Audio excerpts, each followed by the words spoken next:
For the German flak gunner sitting in his pit near Ploesti, it was just another day. He looked up at the sky, empty, cloudless, peaceful. He knew the Americans would come, sooner or later, but he knew how they would come. They would appear way up there at 30,000 feet. Little silver crosses, leaving white contrails behind them. Then his guns, the hundreds of guns all around, would begin their work. He was ready. The entire defense of Ploesti was ready. Then he heard a rumble. But this rumble didn't come from the sky. It came from over the horizon. It was low, vibrating. It was getting louder, more terrifying. When he looked up, he saw nothing. Then he lowered his eyes. He shit himself because coming straight at him at treetop level was a wall of four-engine American bombers. These were not airplanes.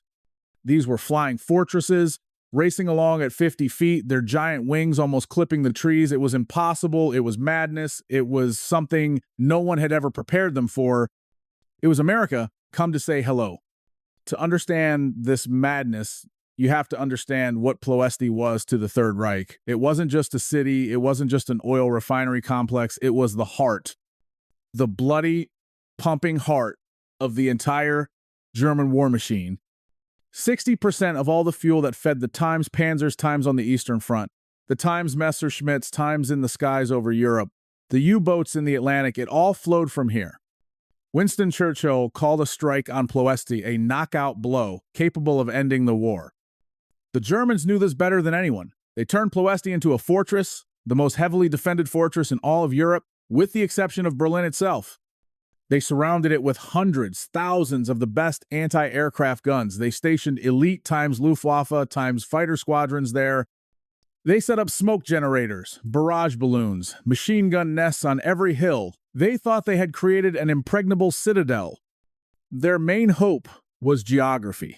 Ploesti lay deep in the rear in the foothills of the Transylvanian Alps, thousands of miles from the nearest Allied bases. It was out of reach, almost.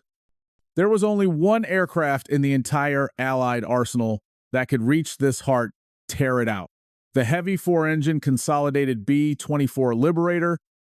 Until the summer of 1943, there simply weren't enough of them to mount a serious strike. The Germans felt safe. Sure, Soviet bombers had tried to reach it a few times, but their attacks were pathetic. Then, in June of 1942, something happened that woke them up.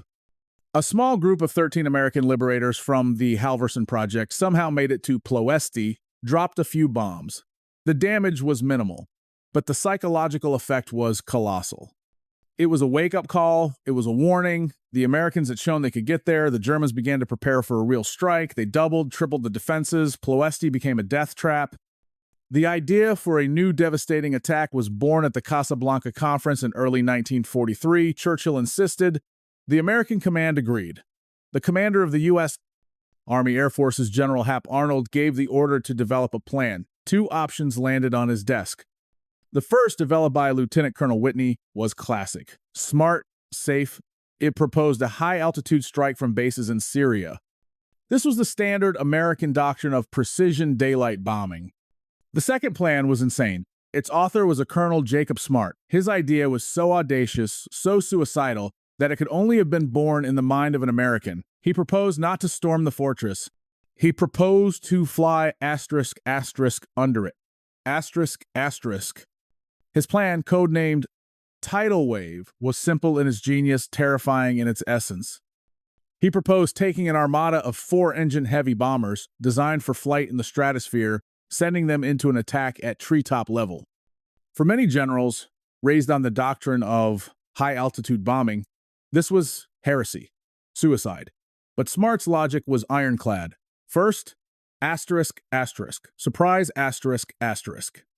Flying at 50 feet, they would pass under the German radar beams. The enemy simply wouldn't see them until it was too late. Second, accuracy, From that height, it was impossible to miss. Every bombardier became a sniper. Third, defense, Flying low, they were invulnerable to fighter attacks from below, which was a favorite tactic of the Germans. But there was a downside. Flying that low, they became a target for everything. Absolutely everything. From flak cannons to a simple soldier with a rifle. it was a devil's bargain. You got accuracy, you got surprise, but you paid for it with your own blood. Before we begin, I just want to say one thing. This channel tells the stories of people forged from steel and fire, not ordinary flesh and blood. Those who fought for our future deserve to be remembered. If you believe that too, please subscribe. Every video here honors their memory. I voice each story myself because they deserve a human voice, not a cold AI one. Tell me in the comments where you're watching from, and if your family went through that terrible war, share a few words about them. Let's remember them together. All right, let's get to the story. The American command, in an act of incredible, almost criminal audacity, chose Smart's plan. Preparations began for the most daring raid in aviation history. Only B-24s were suitable for this mission. There weren't enough of them, so the command took an unprecedented step. They took the two best, most experienced Liberator groups from the 8th Air Force in England, the 93rd, the 44th. They sent them on temporary duty to Africa. A third group, the 389th, a bunch of green rookies, was also transferred there. In June of 1943, the 8th Air Force veterans were taken off combat missions. Strange training began. They were forced to fly their heavy bombers at treetop level over the peaceful English countryside. The crews didn't understand. They thought their commanders had gone mad. At the end of June, they left England, landed in the scorching hell of Libya at airfields around Benghazi. Here they joined two local Liberator groups, the 98th, the 376th. Now, 5 groups, 177 planes, almost 2,000 men were gathered into a single armored fist. They continued their insane training over the desert, practicing low-level approaches on mock targets. No one, except the high command, still knew where they were going to fly. But everyone understood. They were being prepared for something special, something not everyone would come back from. The plan, codenamed Tidal Wave, was not just a plan. It represented a verdict. It was an act of insane, naked, utterly American arrogance. It was so audacious that the German command, even if they had received it in its pure form, simply would not have believed it. They would have decided it was disinformation because no sane person would send an armada of heavy bombers to attack at an altitude of 50 feet. But the Americans were going to. The plan was laid out to the last detail, with a diabolical precision. 9 main refineries, over 40 key objectives within them, cracking plants, boiler houses, power stations. All of this was grouped into 7 targets, 5 in Ploesti itself, 2 in neighboring towns. Each of the 5 bomb groups received its own piece of hell, which it was supposed to wipe off the face of the earth. The 376th group, scheduled to fly first, was assigned target White 1, an American-owned refinery, ironically. The 93rd, the veterans from England, followed them, aimed at White 2, White 3. The 98th was to destroy White 4. The 44th, White 5, Blue. The rookies, the 389th group, were given the most difficult task to break off from the main armada to attack the complex at camping on their own, target Red. Their weapons were not just bombs. They constituted a symphony of destruction. 500-pound, 1,000-pound high-explosive bombs, supplemented with clusters of incendiaries. Most importantly, they were all fitted with delayed action fuses. From 1 to 6 hours for the first wave, 45 seconds for the last. The idea was simple, horrifying, to turn the entire complex into a giant booby trap that would continue to explode for hours after they had left. To get there, the planes were turned into flying gas stations. Extra fuel tanks were crammed into their bomb bays, increasing their fuel capacity to 3,100 gallons. They're state-of-the-art. Top-secret Norden bomb sites, the pride of the U.S. Army Air Forces, were removed. In their place, simple, primitive, low-level bomb sites were installed. Some planes were even fitted with extra pilot-controlled machine guns in the nose to turn these clumsy giants into attack aircraft. The final weeks before the mission became a non-stop training exercise. Day after day, they flew over the scorching Libyan desert, practicing their approach, simulating attacks on mock-ups built in the sand. Pilots, navigators, bombardiers studied every hill, every river, every turn on the route. They studied models of the targets made of sand, memorizing what every pipe, every tank looked like. They had to know Ploesti better than their own hometowns. Finally, the day came. Early morning, August 1st, 1943. the airfields around Benghazi turned into a living hell. 177 Liberators, one by one, began their heavy, roaring takeoffs. The first blood was spilled before they even left African soil. One of the bombers, overloaded with fuel, with bombs barely off the ground, clipped a concrete post with its wing. It exploded. A huge fireball that engulfed the plane, its entire crew, became an ominous sign at the start of their journey. But the most terrible thing happened in silence. At the moment hundreds of engines began their roar, hundreds of miles away, German listening stations detected a massive spike of electromagnetic energy. It was the sound of hundreds of thousands of spark plugs firing at once. The Germans knew. They didn't know where this armada was going yet, but they knew it had taken off. The element of surprise, on which the entire bet was placed, the main trump card of the whole plan, was lost before the last plane had even left the ground. The entire route of this armada, across the Mediterranean, over the Balkans, German listening posts would track them like wolves tracking a flock of sheep to the slaughter. Very soon, they would figure out exactly where this flock was heading. The planners of Operation Tidal Wave were not fools. They were cynics. They knew where they were sending their men. They were prepared to accept losses of up to asterisk 50%. This was not just a mission. It was a meat grinder. They were knowingly throwing almost 2,000 of America's best airmen into it. If they had known what was really waiting for them in Ploesti, that number might have seemed optimistic. In response to that first pathetic raid by the Halverson detachment a year earlier, the Germans had turned Ploesti into the deadliest trap in the history of air defense. They had gathered everything they had there. Elite times Luftwaffe times fighter squadrons, with the best pilots, hundreds, thousands of anti-aircraft guns from light 20mm to the horrific 88s, the 105s. They placed machine gun nests on every roof, on every hill. They even hid guns in railway cars that could move around, set up ambushes. But their main weapon was on the ground. They had organized, perfectly trained fire brigades, bomb disposal squads. They were ready not just to shoot down planes. They were ready to extinguish fires, to defuse delayed action bombs, to restore production in a matter of hours. This wasn't just a defense, it was a system designed to grind down any force that dared to approach.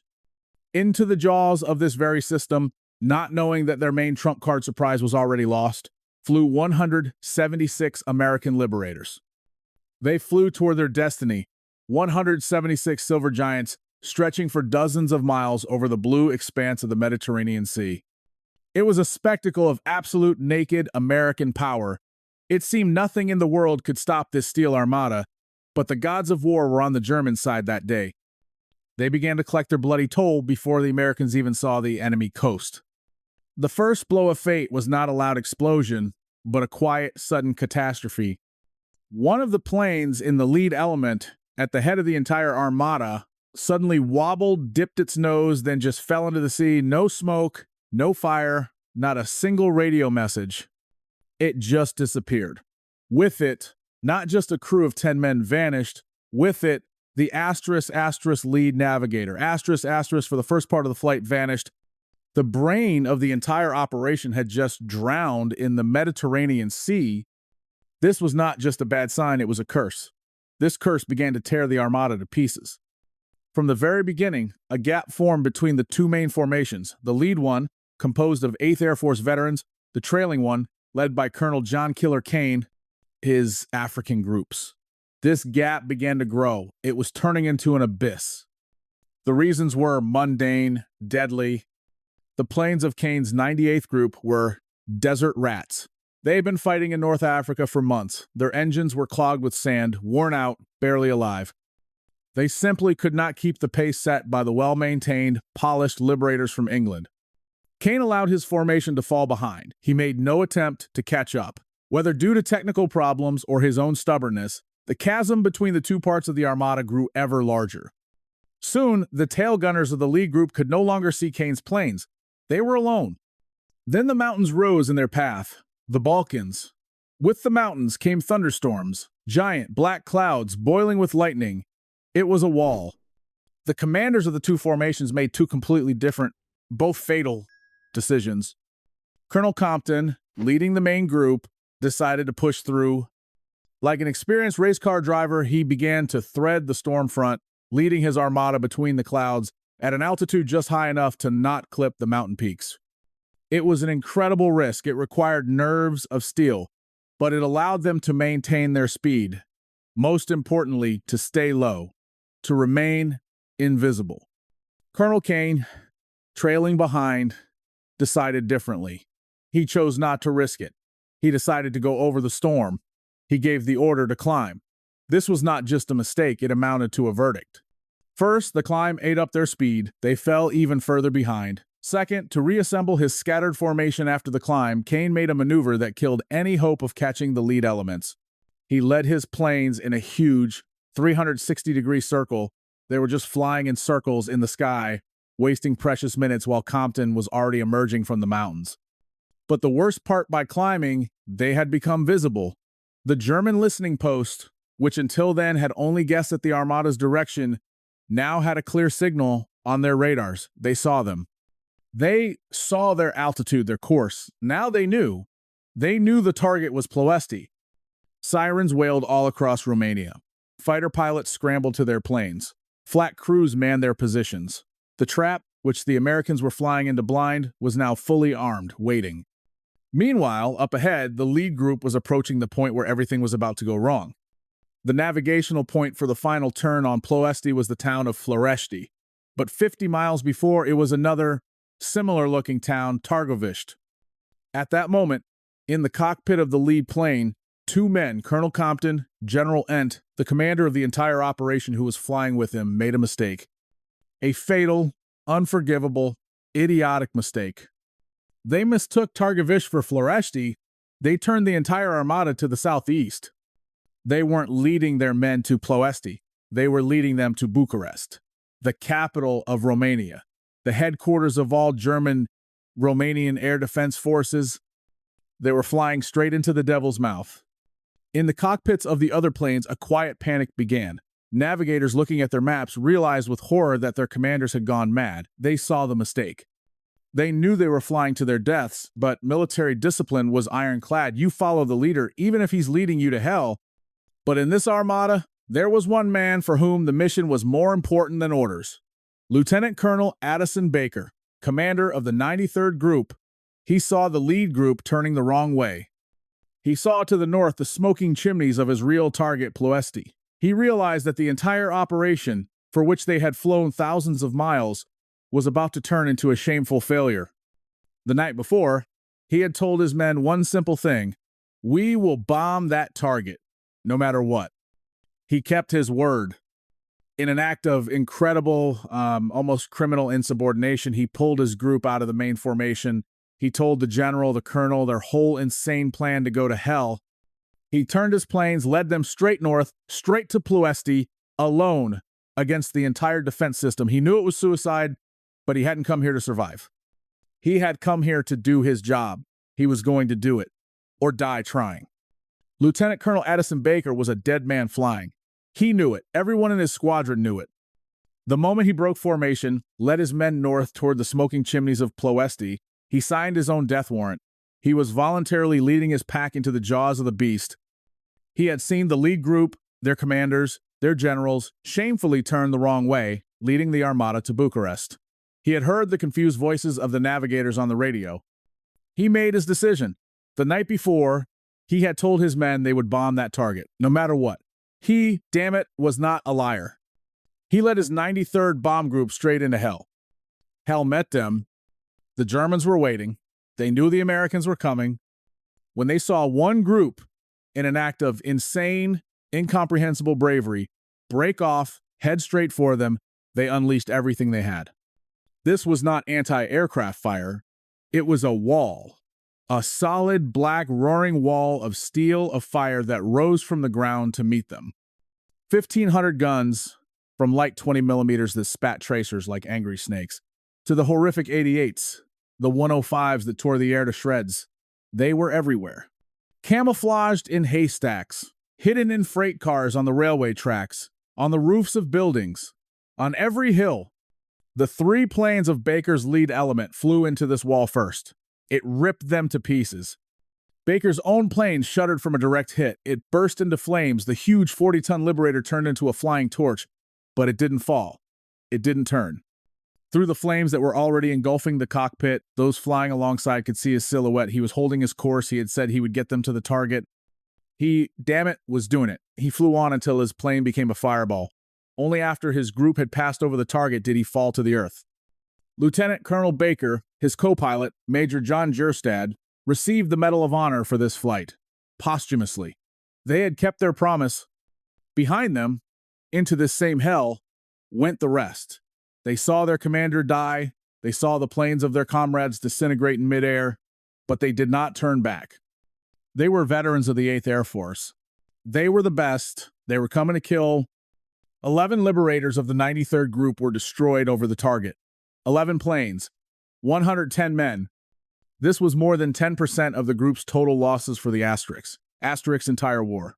Asterix, they paid a terrible price, but they delivered their strike. They dropped their bombs, turned the refineries into a boiling cauldron. But in this chaos, in this fury, they made a fatal mistake. In the fire, the smoke, having lost their leader, they mixed up the targets. They bombed not only their own, they bombed the refineries that were assigned to the next groups, the 98th, the 44th, which were still straggling somewhere behind. Now, as the sky over Ploesti was already black with smoke, red hot from explosions, the second wave appeared on the horizon. Colonel John Killer Kane had finally brought his armada. He was on the right course. He hadn't made a mistake, but it no longer mattered. What he saw was not a city. It was a volcano, a sea of fire over which billowed black, oily smoke that rose for thousands of feet. Through this smoke, like the quills of a porcupine, stuck thousands of tracer rounds from the flak guns, which were now enraged, zeroed in. Killer Kane saw the hell his predecessors had turned the target into.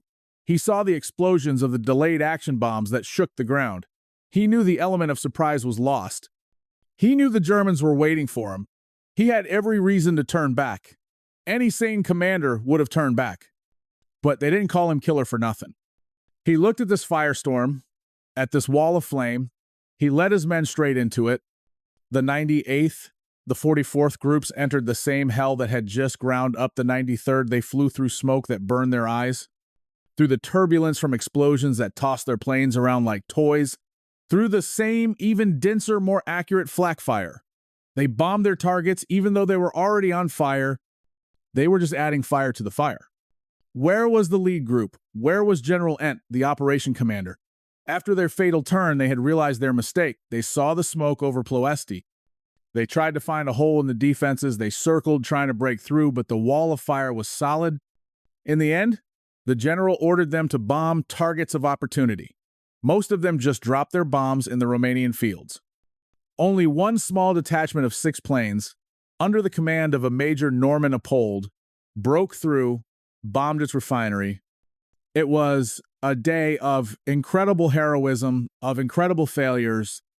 Colonel Kane, Colonel Leon Johnson, the commander of the 44th, both received the Medal of Honor for this raid. Unlike Baker, not posthumously, they survived. But their groups paid a terrible price. The 98th lost 21 planes, the 44th 11. The slaughter continued. It wasn't over yet. They had passed through hell over the target. Now, hell awaited them on the way home. While the veterans from the 93rd, 98th, 44th groups were dying in the bloody hell over Ploesti, one part of the armada was flying toward its own destiny. These were the rookies, the 389th Bomb Group. It was their first major battle. They did their job with a cold-blooded, diabolical precision that would have made the old veterans applaud. According to the plan, their commander, Colonel Jack Wood, had broken off from the main formation even before the fatal turn. He was on the right course. He was leading his men not to Ploesti, but to their own separate target, the refinery complex at Campana. They came in like ghosts. Low, fast, unexpected. They created a slaughter there. Unlike the chaos over Ploesti, their attack was a model of a perfectly executed job.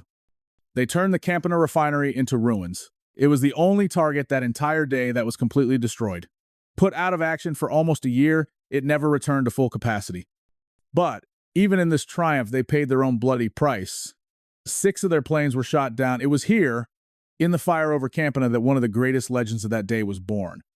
The legend of Second Lieutenant Lloyd Hughes. His plane took a hit on the approach to the target. Shrapnel punctured the fuel tanks. A stream of high-octane gasoline began to pour from the wing. The Liberator turned into a flying bomb. Any spark, any tracer round could turn him into a fireball. Any sane pilot in that situation would have done one thing: drop the bombs, try to get away. But Lloyd Hughes was not sane. He was an American pilot. He had a job to do. Ignoring the river of fuel pouring from his wing, he led his plane straight into the wall of fire, straight into the hell of the flak guns. He knew it was suicide, but he also knew his bombs had to hit the target. He flew through the fire, dropped his deadly cargo. Only then did he try to save his crew himself. He tried to belly land the burning machine on the bed of a dry river, but it was too late. The plane exploded. For this feat, for this insane, naked American bravery, Lieutenant Lloyd Hughes received the Medal of Honor posthumously. Meanwhile, those who had survived the hell over Ploesti were beginning their long, bloody journey home. They thought the worst was over. They were wrong. The sky over Ploesti was a graveyard, but the way out was another circle of hell. As soon as the battered, smoking liberators left the flak zone, the vultures descended. German, Bulgarian fighters, which had been circling at altitude waiting for their prey, pounced on the wounded beasts. Killer Kane's groups got it especially bad. This wasn't a hunt. It was finishing off the wounded. Messerschmitt, Focke-Wulf times fighters tore into the broken formations, picking off the weakest. They attacked planes flying on two engines. They shot them up from close range with no fear of return fire. But the American gunners, many of them wounded, dying, stayed at their posts. Their 50 caliber machine guns continued to spit fire. Their tracers ripped through the sky. They fought to the last. They were taking as many of the enemy to hell with them as they could. The slaughter continued all the way across Bulgaria. Planes went down one after another. Some tried to belly land in fields. Some just exploded in midair. As the sun began to set over the airfields in Benghazi, they were waiting.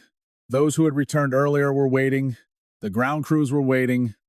They stood, stared at the horizon, counting the returning silhouettes. With each passing hour, their faces grew grimmer. Time had run out. Everyone who could come back had come back. Then the counting began. The numbers were horrific. Almost a third of the armada had not returned. Of the 177 planes that took off that morning, 54 were lost. 532 men, 532 American lives killed, missing, captured in one day, in one mission. It was the heaviest loss in the history of American air power for a single sortie. Heavier than the infamous raids on Schweinfurt on Regensburg. But even in this grief, in this shock, America did not stop. America did not weep. America got to work. That same night, while bodies were still burning in the wreckage over Romania, transport planes landed in Benghazi. They brought new engines, new wings, new spare parts. The mechanics, who hadn't slept for days, rushed to the battered, bullet-riddled Liberators, began to bring them back to life.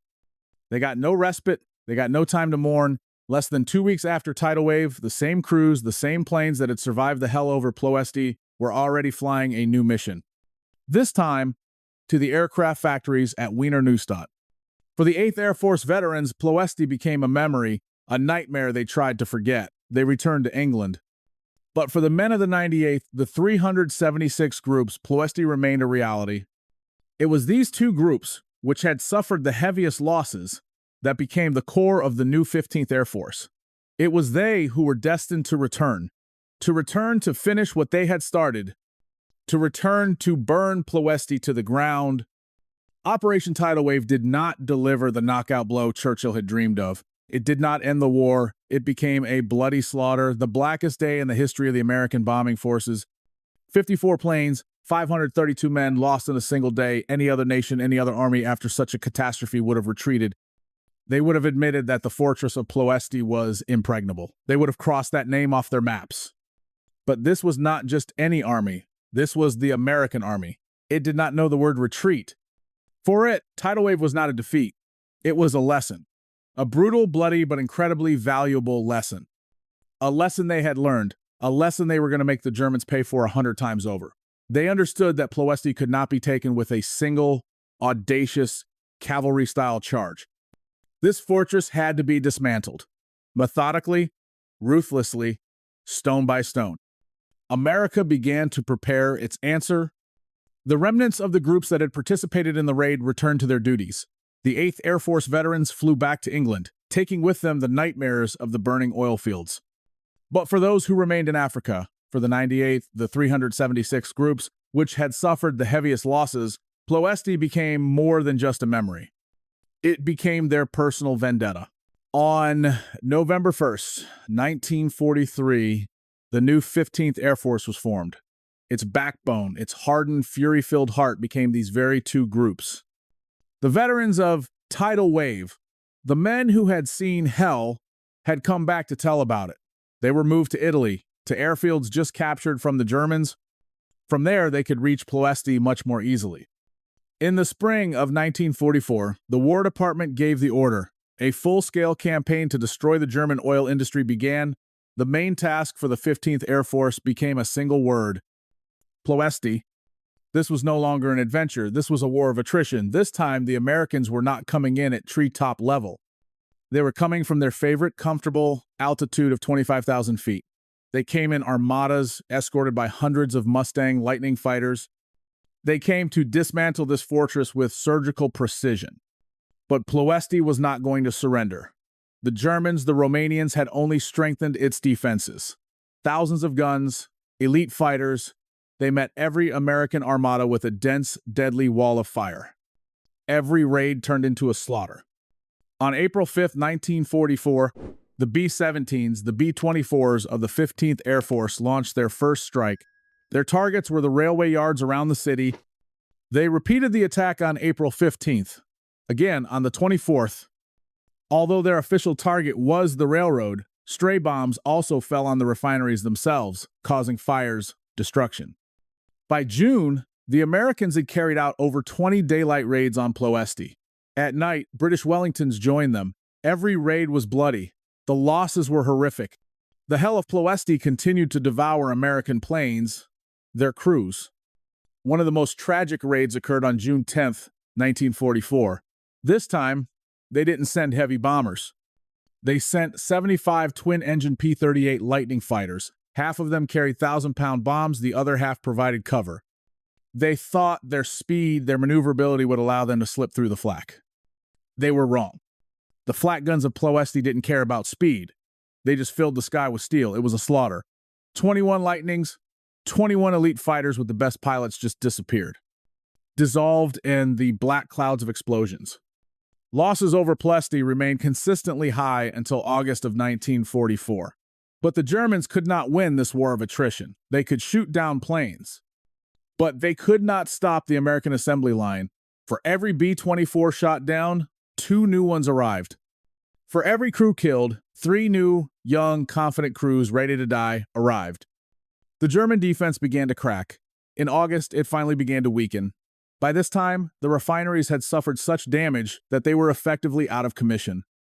The heart of the German war machine was stopping. Soon, Soviet troops captured Ploesti. When they entered the city, they did not see an industrial center. They saw a moonscape, a picture of apocalypse created by American bombs. Over the entire campaign against Ploesti, the 15th Air Force lost 350 heavy bombers, 3,500 men. To the very end, Ploesti lived up to its reputation as the deadliest target in Eastern Europe. Even Colonel Jacob Smart, the man who had devised the insane tidal wave plan, was shot down over Ploesti, taken prisoner. But they did it. They came back. They finished what they had started. They tore the heart out of the chest of the Third Reich. They avenged their comrades who had burned in the sky over Romania on August 1st, 1943. They proved that for the American army, there are no impregnable fortresses. There are only targets that haven't received enough bombs yet. When the last battered liberators limped back to Benghazi, when the roar of their engines died down, a silence fell over the airfields. A silence that was more terrifying than any battle. It was the silence of a graveyard. On the ground stood planes that resembled skeletons, riddled with holes, scorched, covered in blood, in oil. But the most terrifying were the empty spaces. Dozens of empty hardstands where, just that morning, formidable bombers had stood. 54 planes, 532 men, they did not return. They remained there in the fiery fields of Romania, becoming part of the bloodiest legend in the history of American aviation. But was this sacrifice in vain? Did they deliver that knockout blow Churchill had dreamed of? The first intelligence reports, based on photos taken during the raid, seem to say yes. They estimated that 42% of all Ploesti's refining capacity had been destroyed. Thousands of gallons of fuel had burned. It looked like a victory.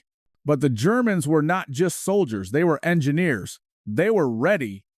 What the American planners had not accounted for was the incredible efficiency of the Romanian emergency crews. While the American bombs were still exploding, they were already rushing into the fire. The fire brigades, made up of veterans who knew every inch of those refineries, extinguished the fires with incredible speed. The sappers, risking their lives every second, diffused hundreds of American delayed action bombs that were meant to turn the refineries into a minefield. Their work was so effective that within a few weeks, some of the completely destroyed refineries began to resume production. The knockout blow had not happened. It was a powerful blow that staggered the Reich, but it did not knock it down. From a tactical point of view, considering the horrific price, Operation Tidal Wave was a failure. Any other nation, any other army, after such a catastrophe would have retreated. They would have admitted that the fortress of Ploesti was impregnable. They would have crossed that name off their maps. But this was not just any army. This was the American army. It did not know the word retreat. For it, Tidal Wave was not a defeat. It was a lesson. A brutal, bloody, but incredibly valuable lesson. A lesson they had learned, a lesson they were going to make the Germans pay for 100 times over. They understood that Ploesti could not be taken with a single, audacious, cavalry-style charge. This fortress had to be dismantled. Methodically, ruthlessly, stone by stone, America began to prepare its answer. On November 1st, 1943, the new 15th Air Force was formed. Its backbone, its hardened, fury-filled heart became the very two groups that had suffered the heaviest losses over Ploesti the 98th, the 376th. The veterans of Tidal Wave, the men who had seen hell, had come back to tell about it. They were moved to Italy, to airfields just captured from the Germans. From there, they could reach Ploesti much more easily. In the spring of 1944, the War Department gave the order. A full-scale campaign to destroy the German oil industry began. The main task for the 15th Air Force became a single word: Ploesti. This was no longer an adventure. This was a war of attrition. This time, the Americans were not coming in at treetop level. They were coming from their favorite, comfortable altitude of 25,000 feet. They came in armadas, escorted by hundreds of Mustang Lightning fighters. They came to dismantle this fortress with surgical precision. But Ploesti was not going to surrender. The Germans, the Romanians, had only strengthened its defenses. Thousands of guns, elite fighters, they met every American armada with a dense, deadly wall of fire. Every raid turned into a slaughter. On April 5th, 1944, the B-17s, the B-24s of the 15th Air Force launched their first strike. They repeated the attack on April 15th, again on the 24th. By June, they had carried out over 20 daylight raids. Each one was bloody. The hell of Ploesti continued to devour American planes, their crews. On June 10th, they sent 75 P-38 Lightning fighters into the fight. 21 of them were destroyed. Losses over Ploesti remained consistently high until August of 1944. But the Germans could not win this war of attrition. They could shoot down planes, but they could not stop the American assembly line. For every B-24 shot down, 2 new ones arrived. For every crew killed, 3 new, young, confident crews ready to die arrived. The German defense began to crack. In August, it finally began to weaken. By this time, the refineries had suffered such damage that they were effectively out of commission. The heart of the German war machine was stopping. Soon, Soviet troops captured Ploesti. When they entered the city, they did not see an industrial center. They saw a moonscape, a picture of apocalypse created by American bombs. Over the entire campaign against Ploesti, the 15th Air Force lost 350 heavy bombers, 3,500 men. To the very end, Ploesti lived up to its reputation as the deadliest target in Eastern Europe. Even Colonel Jacob Smart, the man who had devised the insane tidal wave plan, was shot down over Ploesti, taken prisoner. But they did it. They came back. They finished what they had started. They tore the heart out of the chest of the Third Reich. They avenged their comrades who had burned in the sky over Romania on August 1st, 1943. They proved that for the American army, there are no impregnable fortresses. There are only targets that haven't received enough bombs yet. The story of the raid on Ploesti is a story of how America wages war. Audaciously, brutally, sometimes senselessly, but always to the end. Write in the comments what you think was the greater madness, flying heavy bombers at treetop level or returning to the same target again, despite the horrific losses. The memory of them is alive as long as we speak of them, but this story is not the end. Right now, 2 more legends are appearing on your screen. 2 incredible tales of men forged from steel, from fire. If you have the time, dedicate it to the memory of more heroes. Thank you for watching.